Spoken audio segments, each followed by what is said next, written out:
And we are live. Okay, welcome.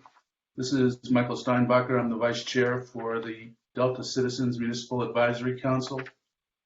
And I call this meeting to order. And let's start with the roll.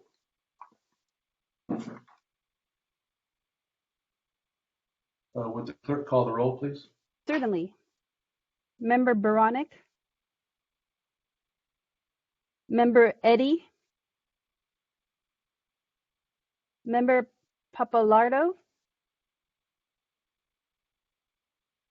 Member Salmon. Member Shower. Member Shanks. Vice Chair Steinbacher. Present. Member Van Lobencels. Here.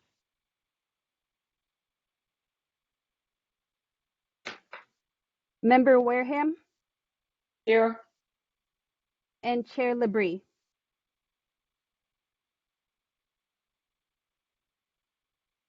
So we currently have 3 members, and there isn't a quorum for this meeting at the moment. Okay.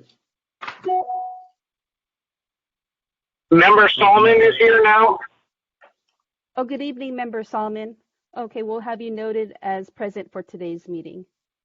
So that makes 4 members that are currently present, and we currently do not have a quorum. We need 6 members to be present for this evening's meeting.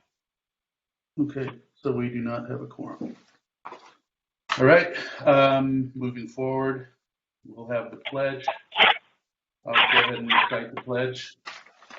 I pledge allegiance to the flag of the United States of America and to the republic for which it stands, one nation, under God, indivisible, with liberty and justice for all. Next on the agenda shall be the introductions of those that are on the call.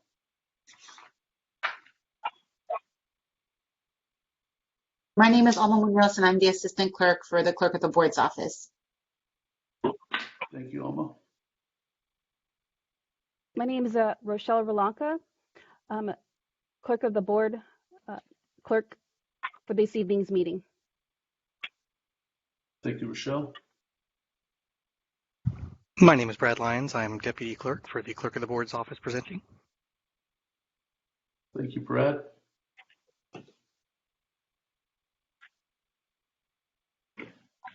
This is Chris Pahuli, Principal Planner with Planning and Environmental Review. Thank you, Chris.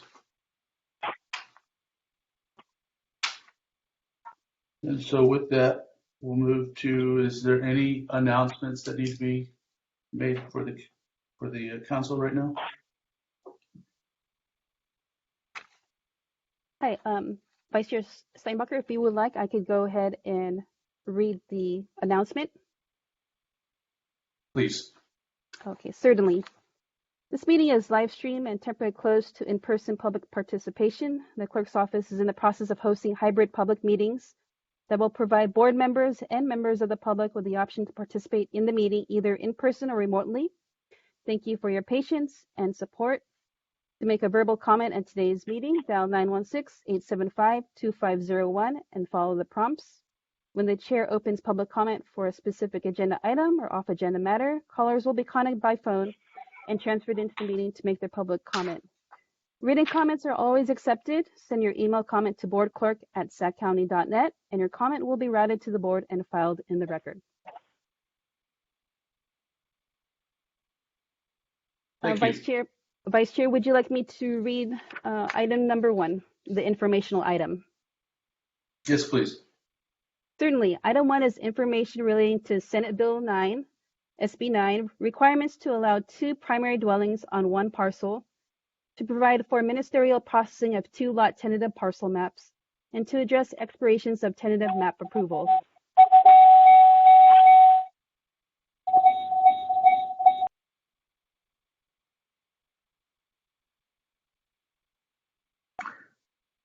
Okay.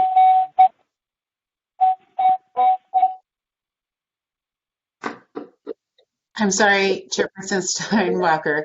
I'm going to mute Member Solomon, and then I'll unmute him in just a few minutes, so if he has any questions. Okay, thank you. Okay, good evening, CPAC members. Chris Pahuli, once again, Principal Planner with the Planning and Environmental Review Division. I will be providing the staff presentation for this informational item, which provides an overview of the county's approach for implementing a new state law, Senate Bill 9, which has also been known as the duplex bill. Next slide, please. So in September, Governor Newsom signed, September of last year, Governor Newsom signed SB 9, which has three main components. The first is that it allows by right development of two homes or primary dwellings on a single lot within single family residential zones. Second, that property owners can split one lot into two lots ministerially. And then third, that tentative maps can be approved for 4 years rather than 3. I should note that a property owner can do both splitting a lot and placing two homes on the created lots. So a property owner could end up with 4 homes on one lot, whereas before they could only have one home on one lot. As I mentioned, these provisions are now ministerial, which means that they are done without discretion by the county. They are exempt from CEQA, so they are not considered a project under CEQA and do not undergo an environmental assessment. They have certain requirements that must be met, and they became effective on January 1, 2022. So last December, the Board of Supervisors introduced county code amendments and approved them, and updates to the zoning code's user guide so that we can begin processing applications under this new law. And during that hearing, the board members the board members directed staff to attend all of the CPAC meetings and the Planning Commission to discuss these new state laws and make sure that the CPAC members and community were aware of these new laws and new county requirements. Next slide, please. So in order for property owners to take advantage of these new laws, there is a two-part locational and zoning test that must be met. So the first is that in order for the properties to take advantage, they have to be located in an urbanized area or an urban cluster as identified by the US Census Bureau. This is sort of like the first threshold requirement. And the map on this graphic highlights eligible areas. I should note that the map is based on 2010 census data, and we are expecting a revised map in late 2022, so later this year. However, for now, this is the map that we'll be using to determine eligible areas for SB 9 processing. In addition to being located in an area in that green crosshatch, the property must also be zoned for single-family residential. And this requirement does not mean that all zoning districts that allow for single-family development are eligible, but rather the zoning districts that are primarily for the development of single-family homes. County staff has determined that that would mean that the property must be zoned RD1 through RD10. And also, in addition to that, we are understanding that there are some properties that have a special planning area or a neighborhood preservation area overlay. And if they have an underlying zoning that allows for single home development, then they would also be eligible. So the upshot of these requirements for the Delta community, as you can see on this map, is that there is very few areas of the Delta that are actually eligible under this, under the green crosshatch, meaning that they are considered to be in an urban cluster or an urbanized area. And if a property is within that area, it must also be zoned RD1 through RD10 in order to take advantage of these new requirements. Next slide. So in addition to the locational and zoning requirements, there are some other key provisions of the law that I want to highlight. As I mentioned earlier, the requests for 2 homes or lot splits are to be handled administratively and are not subject to CEQA. Requests for either a 2 homes or a lot split can be denied, but only if the building official finds that public health and safety would be compromised. So that will be a very high bar, and it's very unlikely that there will be requests denied when they're utilizing these SB9 requirements. We are also very limited in the conditions that can be applied to projects. We are pretty much going to be limited to easements with no off-site improvements or dedications being able to be applied to projects. We are also limited in requiring parking for certain types of projects when they are located in a high quality transit area. However, we are thinking that those are going to be far and few between, and that we will be able to require sensible parking requirements for projects that are requested. We are able to condition projects to prohibit short-term rentals of properties, which the county does intend to do. So we will include conditions that will not allow units that are created under SB9 to be used as a Airbnb or a VRBO.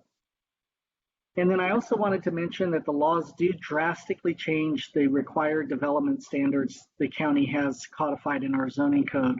So for example, the county cannot require side or rear yard setbacks of more than 4 feet.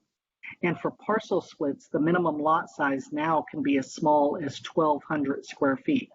I should note that if they are splitting a lot, the 2 lots have to be equally or roughly equal in size. So you can't have one lot be 7,500 square feet and the other lot be 1,200.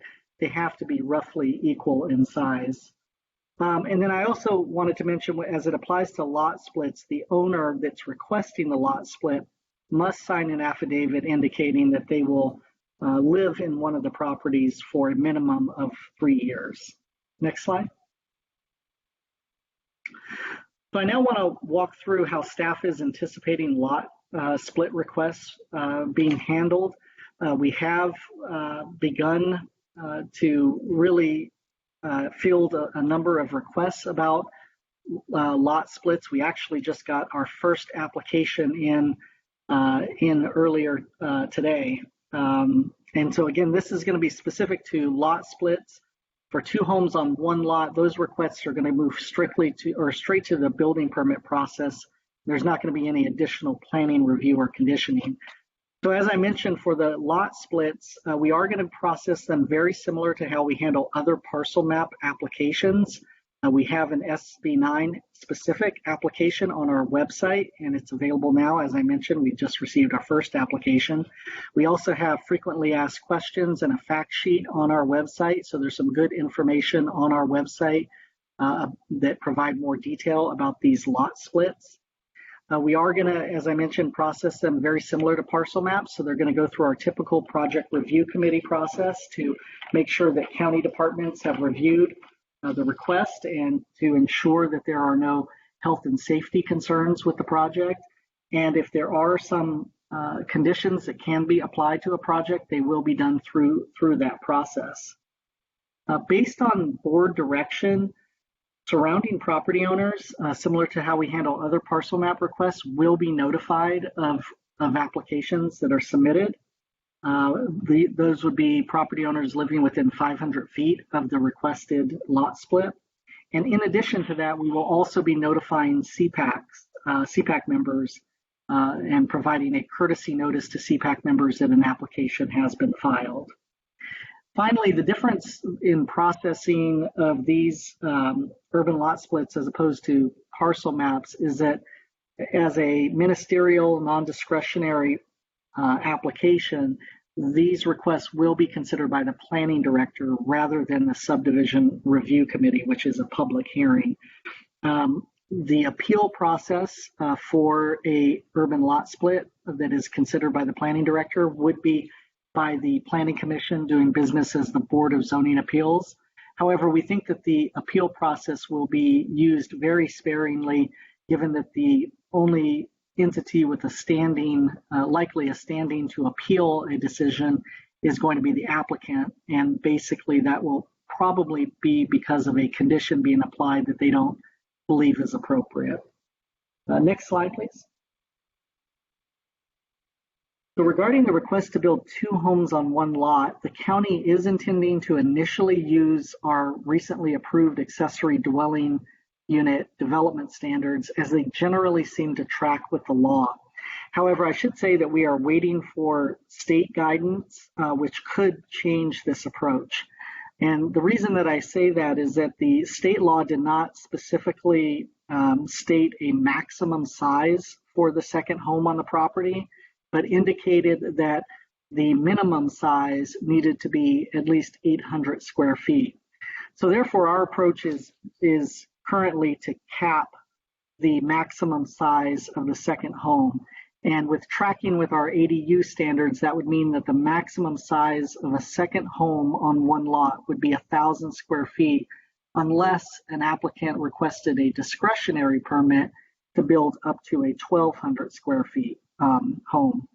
So again, we might learn, and in my opinion, it's likely that we learn in the future that this approach is not consistent with the state direction. They may indicate that we cannot put an upper end cap on the second home to be built on a property. And if they do provide that direction, then we will make adjustments to our development standards and our development code. Next slide. So in terms of next steps, as I mentioned, we are in the thick of it in terms of talking to potential applicants and receiving applications. We are towards the tail end of our CPAC presentations. I believe we may have 1 more presentation to CPACs. So we've been to most of the 14 CPACs already. We still have to schedule and attend the Planning Commission hearing just to let them know also what we're doing. I mentioned to you earlier that the state is likely to provide some guidance on implementation of SB 9, which with the exception of the home size cap, we believe that we are following the letter and intent of the state law. We are thinking that if there is a change that needs to be made, we will draft up some zoning code amendments and take those on to the Planning Commission and board. So in terms of things that you should expect, if there are any projects in the Delta, which again, there is currently only a small area that is in the eligible area, that if there are applications that come in, you will receive a courtesy notice, and we will keep you posted on applications. And so that concludes my presentation, and happy to answer questions. Thank you, Chris. Does anyone on the council have any questions for Chris regarding the presentation? I do. This is Amelia. How have the other CPACs reacted? What kind of feedback and concerns have they given you? You know, we've gotten kind of a mix of comments, if I had to say. You know, as it related to the public notifications and the noticing of to the CPACs of applications, I would say that has been a bit mixed. I think some CPAC members have expressed some concern about being notified and notifying the public when these applications are ministerial and there really is no input that is being sought. Whereas others thought it was a good idea because as representatives of the community, it's good to know what's going on and that they can share with with adjacent or with their neighbors and other community members. As it relates to just the changes in the processing and the development standards, I think we've heard from CPAC members some frustration about the state mandates and state guidance on these lot splits and perhaps maybe overstepping the local rules and local guidance. So I think a fair amount of frustration, perhaps, particularly in areas in communities where they are primarily in these areas. So like the Fair Oaks, the Arden Arcade, Carmichael, where we are likely to see a fair number of these applications. Yeah, I think that kind of sums it. We haven't gotten a whole lot of direct feedback because I think folks understand that these rules are what they are and that they were, a response to state law. What was the point of the state law? What precipitated it? What's the rationale? To produce more housing, I think, plain and simple, to reduce barriers to building more homes and just trying to encourage as much housing as possible. It was the intent of the state law.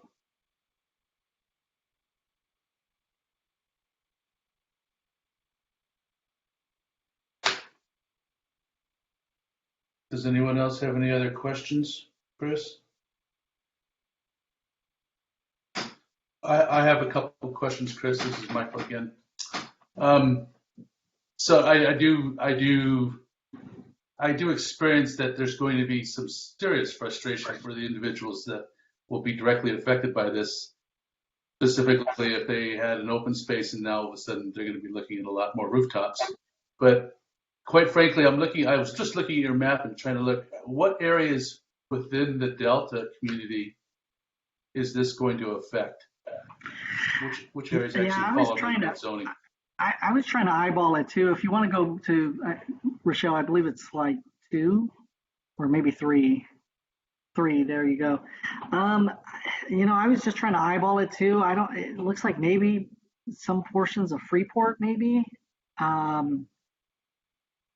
Yeah, I'm not totally certain. I'd have to dig into this a little bit more to see exactly what areas, but it doesn't look like much based on this map. Who decided the map? Remember, I'm sorry, Michael, but who came up with the map? The map actually doesn't show everything. That's correct. You said who decided the map? Yeah. The map is a map of the areas that the U.S. Census Bureau has determined to be a urban cluster or an urban cluster or urban urbanized area are the two definitions. And I don't know exactly what that's based on, but I suspect that is a determination based on population density of census tracts is what I would assume is the way that that's determined. So again, the map, the shaded areas on the map are areas that have been determined by the U.S. Census Bureau as urban clusters or an urbanized area.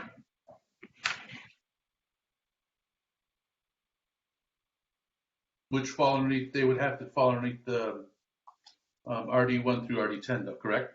In addition, yes. So not only does it have to be in the green cross-hatched area, but the property would also have to have a zoning designation of RD1 through RD10, or if located in a SPA or NPA, the underlying zoning of that SPA or NPA would have to be specifically for single-family homes. So again, I would say in the Delta, probably not a whole lot of applications, if I had to guess.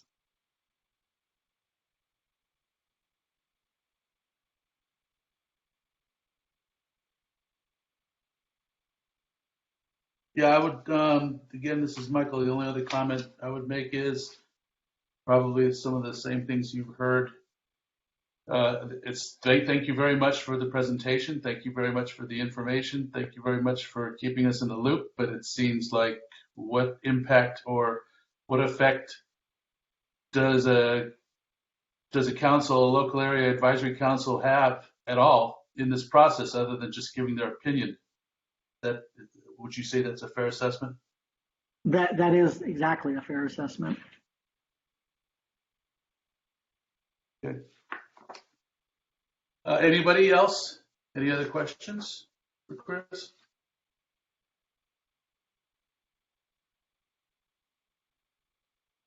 All right.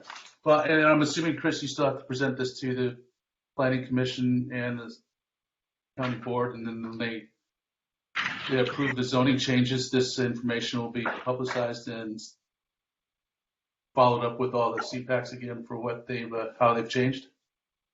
So yeah, good question. So we already have gone to the board, given the timing of the state law. It was approved, as I mentioned, in September, and it needed to go into effect in January. So we had very little time. So we already had the board take action on the county code amendment changes. We are going to be doing a courtesy presentation to the Planning Commission that has not yet been done. We plan on doing that last. And then in the future, if there's any zoning code changes as a result of some state guidance, then we will make our way back through the make our way back through CPACs and the Planning Commission before going to the board. But at least at this point in time, there's no reason for us to head back to the board. Okay. Well, thank you, Chris. Appreciate your time and the presentation. You're welcome. Moving forward, I'm looking at the agenda, and as it stands, since we do not have a quorum, not move forward with officer elections. Yes, Vice Chair Steinbacher. For item 2, we will be dropping the elections for this meeting, and then we'll be adding it to the next meeting. Okay. And that would move us on to any staff updates. Yeah, this is Chris Bahuli again. I do not have any staff updates tonight. Chris? This is Alma Munoz from the Clerk of the Board's office. I don't have any updates. Rochelle is a new clerk in our office. I don't believe the Delta CPAC has met since she's joined us, so she is going to be the Delta CMAC clerk. Yeah, great to meet everybody on this meeting. So hopefully I can meet more members during the next one. Thank you. Yes, Thank you. I believe our last meeting was back in May. Looks like it's been a while. And item 4 is council member comments, if we don't have any additional staff update. Okay, would any council members wish to make a comment? Amelia? I would like to welcome Brad. I haven't met Brad, but maybe we will someday in person. Welcome. I'm gonna miss your dad. Thank you. It's nice to be here. Yes, welcome, Brad. Thank you. Seems that we have seems that we've lost a few and gained one, so that is a change for the new year. I suppose I have a comment then. How do we just do word of mouth to try to get more members back on and self-recruit, or is there any action that needs to be taken, especially in the large loss we're having? Member Solomon, this is Alma Munoz from the clerk's office. So that would be wonderful. It's always helpful because we don't live in the areas where the CPACs are, and you know who lives in your areas, and you see people, and we don't get to go yet back in person in these areas, and we advertise on the Board of Supervisors agendas, and it's also online, but word of mouth is probably the best way to get the word out that there's vacancies on the council. So that would be very helpful. And so what will, or I don't know exactly where we are in the process, but what will be the number of vacancies that we see? Were we even full before? You had 11 members, and I believe the only reason you don't have a quorum today was because several members were not attending. I don't believe it's not due to vacancies. I don't think you have any. I don't think you have any vacancies on your board. Oh, maybe they're coming up. I don't know. Maybe Right. do soon. I don't think you do. I think member Van Lobensel's, I think that was the only vacancy you had, because I don't see any vacancies on your board right now. And was it always a board of 11? It was more, I think. Member Wareham, wasn't there more members? Wasn't there 14? I think the official number was 13. And Gil was trying to make changes to have it permanently at 11. Michael, how do you want to proceed with this discussion? So right now, we have, I'm reading the list of your members right now, and it says 10. So that means we must have one vacancy. I'm assuming that Brad is taking over for Topper. Is that correct, Brad? Yeah. That is correct. There was a gal whose name I can't think of right now. Last year, lives over around the corner from me, and honestly, I can't remember what her name was, but she was on the council for a little bit of time, and then maybe 6 months at most, and then she resigned, and I don't think we filled her slot, but I don't know which one it is. That's not much help, but I'll look into it, because we should have, if you do have a vacancy, which I believe you're correct, Member Wareham, the new bylaws that came out in, I think it was 2018, 2019, they did bring down the number of members for this council to 11. All the other councils have 7, but the Delta has 11. And so I'm going to have to check into that, because if there's only 10 on the agenda, that we should be listing that there is a vacancy on the agenda.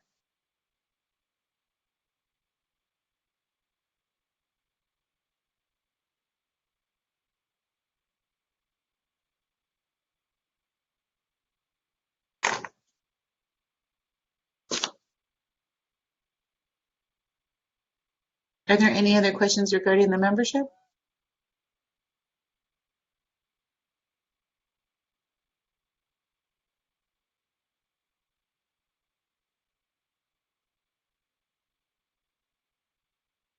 There are not any additional comments. I could go ahead and read item 5, which is public comments, and we currently do not have any public comments at the moment.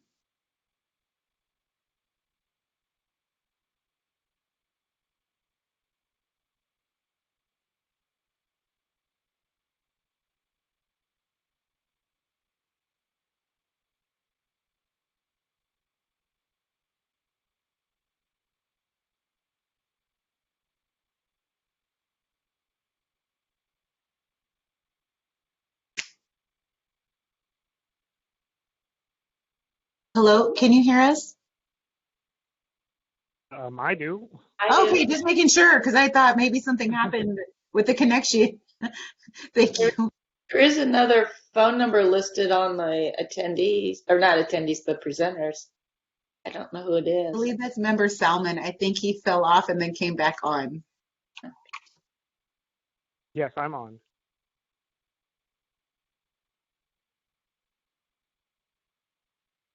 Oh, and member Steinbacher fell off. That's why he got disconnected. Okay, hello, I'm back. Can you hear me? Yes, Yes. yes, Vice Chair Steinbacher, we could hear you. Sorry And about we're that. currently at adjournment, or if you have anything else to add prior. No, I don't know what happened in the last few minutes, but I moved to adjourn. I second it. So Thank you. Thank you. Good No. night, everybody. Second. Thank you. Thank you. Good night. Thank Good you. night.